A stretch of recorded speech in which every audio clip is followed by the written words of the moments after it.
السلام علیکم میرے دوستو، آج ہم سب اس ویڈیو میں حضرت مفتی طارق مسعود صاحب دامت برکاتہم العالیہ کی زبانی تبلیغ والوں کی مخلصانہ اور بے شمار قربانیوں کے بارے میں سننے والے ہیں۔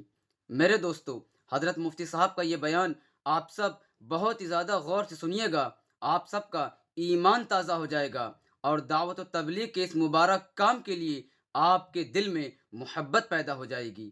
حضرت مفتی صاحب کا بیان آپ کے سامنے ہے۔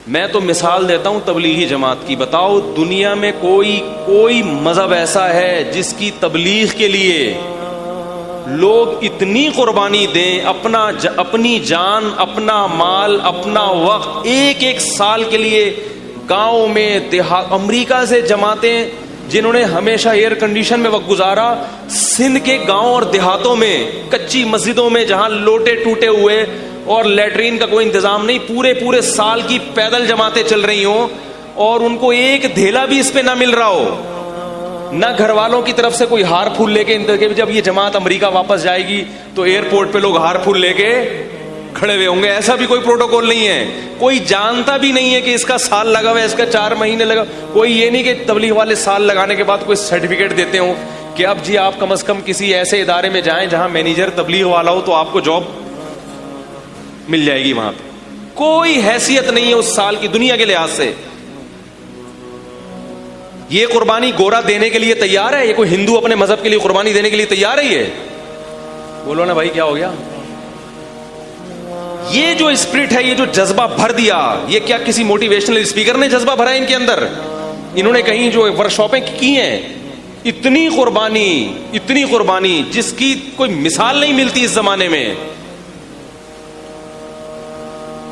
رائے گڑھ آپ جا کے دیکھیں، ہزاروں جماعتیں نکل رہی ہیں۔ ہمارے ایک جاننے والے تھے، MBA کیا ہوا انہوں نے، بہت بڑے مینیجر، وہ ایک دن حیران ہوئے، کہہ رہے یار ہم مینیجر بنتے ہیں، اتنے کورسز ہم نے کیے ہوئے ہیں، پھر کمپنی میں 10 آدمی ہمارے حوالے کیے جاتے ہیں، ان کو 1 مہینہ سنبھالنے میں تیل نکل آتا ہے، اتنی وہ گڑبڑے کرتے ہیں، صحیح ہے نا؟ جبکہ ان کو تنخواہ بھی دی جا رہی ہے اور مینیجر کو بھی تنخواہ دی جا رہی ہے،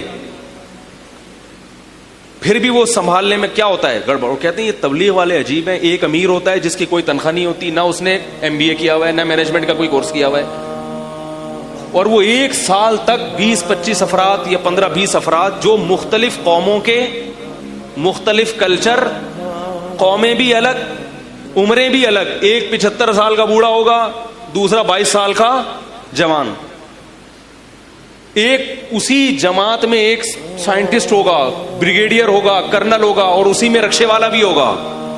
نہیں یاری میرا خیال ہے بات، اسی میں کیا ہوگا؟ رکشے والا بھی ہوگا، اسی میں بیچارہ جوتے گانٹھنے والا کوئی موچی بھی ہوگا، اسی میں کوئی چوکیدار بھی ہوگا، اور اسی میں علاقے کا ناظم بھی ہوگا۔ اس مختلف ڈیزائن کے لوگوں کو ایک امیر پوری سال یا 4 مہینے تک لے کے جاتا ہے، بغیر کسی پھڈے، بغیر کسی جھگڑے، اور کوئی تنخواہ بھی نہیں لے رہا، اور بڑی کامیابی سے ان کی امارت کر کے ان کی پر جو ہے نا ذمہ داری نبھا کے واپس آتا ہے تواضع کے ساتھ کہ میں نے کچھ بھی نہیں کیا۔ نہیں آ رہی؟ استغفار کرتے واپس آتے ہیں نا۔ استغفار گناہوں پہ کیا جاتا ہے یا نیکیوں پہ؟ گناہ پہ، یعنی اس کو یہ احساس ہو رہا ہے کہ جو میری ذمہ داری تھی میں پوری، بولتے کیوں نہیں بھائی؟ تو ہے دنیا میں کوئی؟ تو یہ جو آگ بھر دی ہے ان کے اندر، زیادہ تر جماعتیں گاؤں دیہاتوں میں جاتی ہیں، شہروں میں کم جاتی ہیں، حالانکہ دل کیا چاہتا ہے شہروں میں زیادہ جائے، سہولتیں زیادہ ہوتی ہیں۔ اندرون سندھ جا کے دیکھو، پیدل جماعت۔ 4-5 سال پہلے ہم کہیں اندرون سندھ نصرت کے لیے گئے، ایک جوان لڑکا 24-25 سال کا، وہ سال کی پیدل جماعت لے کے، پیدل کا مطلب سمجھتے ہیں، کراچی سے نکلے اور کہاں جا رہے ہیں؟ گاؤں دیہاتوں سے پیدل ٹریول کرتے کرتے پشاور پہنچنا ہے، جتنے درمیان میں گاؤں آ رہے ہیں نا سب کو کور۔ 22-23 سال کا نوجوان بوڑھوں کی جماعت لے کے چل رہا ہے، وہ بوڑھے بھی پٹھان تھے، اس لیے کہہ رہا ہوں کہ پٹھانوں کا بوڑھا بھی کیا ہوتا ہے؟ جوان ہوتا ہے۔ اور ایک بوڑھا نہیں، 5-5 6-6 بوڑھے تھے اس جماعت میں۔ جب میں ایک دن 24 گھنٹے میں نے وہاں گزارے ہیں تو میں نے اندازہ، میں نے کہا اس جوان کی ہمت ہے، ان کو کیسے لے کے چل رہا ہے بھائی، کیونکہ وہ تھوڑا سا ان کی طبیعت میں ظاہر ایک چڑچڑاپن بھی تھا, اور وہ بعض دفعہ انکار بھی کر دیتے تھے. مثلا میں جب گیا تو ایک بڑے میاں نے وہاں کا مفتی صاحب کا بیان ہوگا, مشورے میں طے نہیں ہوا, مشورے میں جو بھی طے ہو چکا تھا بھائی فلاں کا بیان ہوگا. تو جو پٹھان تھے نا, انہوں نے کہا یہ مفتی صاحب جب آئی ہوئی ہے تو اسی کا بیان ہوگا. مفتی صاحب آئی ہوئی ہے تو کس کا بیان ہوگا؟ لیکن مشورے میں طے ہو چکا تھا. میں نے کہا میرا بیان نہیں ہوگا, نہ میں بیان کرنے آیا ہوں, میرا نہیں ہوگا. اور وہ بڑے میاں تھے, وہ اڑ گئے. انہوں نے بولا حالانکہ وہ امیر نہیں ہے لیکن ایک بڑھاپا ہے نا, بتا رہا ہوں. اس نے کہا اسی کا ہوگا, یہ عالم ہے, مفتی ہے, اس کا بیان ہوگا. وہ کہہ رہے ہیں بھائی نہیں ہوگا, میں بھی کہہ رہا ہوں نہیں کروں گا میں, کچھ بھی ہو جائے. اڑ گئے وہ.